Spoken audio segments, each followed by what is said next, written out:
അയോധ്യയിലെ രാമക്ഷേത്രത്തിന്റെ പേരിൽ ഒരു വ്യാജ വെബ്സൈറ്റ് നിർമ്മിച്ച് കോടികളുടെ തട്ടിപ്പ് നടത്തിയ പ്രതി പിടിയിലായി. ക്ഷേത്രത്തിന്റെ പേരിൽ വ്യാജ വെബ്സൈറ്റ് നിർമ്മിക്കുകയും ക്ഷേത്രവുമായി ബന്ധപ്പെട്ട സേവനങ്ങൾ വാഗ്ദാനം ചെയ്ത് വിശ്വാസികളിൽ നിന്ന് ഇയാൾ പണം പിരിച്ച് എടുക്കുകയുമായിരുന്നു. ഗാസിയാബാദ് സ്വദേശി ആശിഷ് സിംഗാണ് പിടിയിലായത്. രാമക്ഷേത്രത്തിലെ പ്രസാദം വീടുകളിൽ എത്തിക്കും എന്ന് വാഗ്ദാനം ചെയ്താണ് തട്ടിപ്പുകാർ വിശ്വാസികളെ കബളിപ്പിച്ചത്. ക്ഷേത്രത്തിലെ പ്രസാദം, രാമക്ഷേത്രം ആലേഖനം ചെയ്ത നാണയങ്ങൾ തുടങ്ങിയവയുടെ സൗജന്യ വിതരണമാണ് ഇവരുടെ വെബ്സൈറ്റ് വഴി സേവനമായി വാഗ്ദാനം നൽകിയിരുന്നത്. ഇതിനായി ഇന്ത്യൻ ഉപയോക്താക്കളിൽ നിന്ന് 51 രൂപയും വിദേശത്തുള്ള ഭക്തരിൽ നിന്ന് $11 ഫെസിലിറ്റേഷൻ ഫീസായി ഇവർ ഈടാക്കുകയും ചെയ്തു. ഇങ്ങനെ 10 കോടിയിലധികം രൂപയാണ് ഇയാൾ വിശ്വാസികളിൽ നിന്നും പിരിച്ചെടുത്തത്. രാമക്ഷേത്രത്തിലെ പ്രസാദ വിതരണത്തിന്റെ പേരിൽ മാത്രം 3.85 കോടിയുടെ തട്ടിപ്പാണ് നടന്നത്. അമേരിക്കയിൽ താമസിച്ചു വന്നിരുന്ന ആശിഷ് സിംഗ് 2024 രാമക്ഷേത്ര ഉദ്ഘാടന ചടങ്ങിന് ആഴ്ചകൾക്ക് മുൻപ് തന്നെ ഈ തട്ടിപ്പിനുള്ള ആസൂത്രണം ആരംഭിച്ചിരുന്നു എന്നാണ് റിപ്പോർട്ടുകൾ. khadiorganic.com എന്ന വ്യാജ പോർട്ടൽ ആരംഭിച്ച് 2023 ഡിസംബർ 19-നും 24 ജനുവരി 12-നും ഇടയിൽ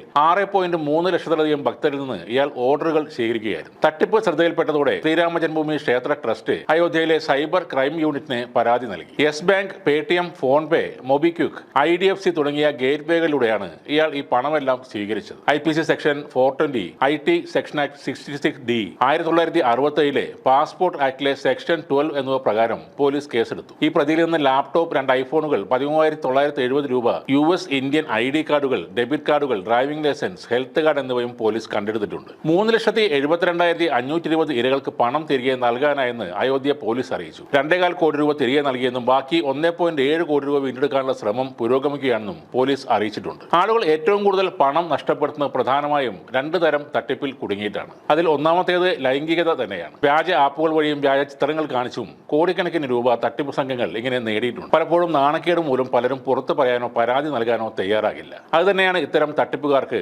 വളമായി മാറുന്നത്. ഭക്തിയുടെ കാര്യവും ഏറെക്കുറെ സമാനമാണ്. പാഴ്സലായിട്ടാണെങ്കിലും ഓൺലൈൻ വഴിയാണെങ്കിലും മറ്റൊരാൾക്ക് കിട്ടും മുന്നേ നമുക്ക് ദൈവത്തിന്റെ പ്രസാദവും അനുഗ്രഹവും ലഭിക്കണമെന്ന് ആഗ്രഹിക്കുന്നവരാണ് കൂടുതൽ ഭക്തരും. അത് മുതലെടുക്കാൻ കാത്തിരിക്കുന്ന ഒട്ടേറെ കള്ളന്മാരും ഈ നാട്ടിലുണ്ട്.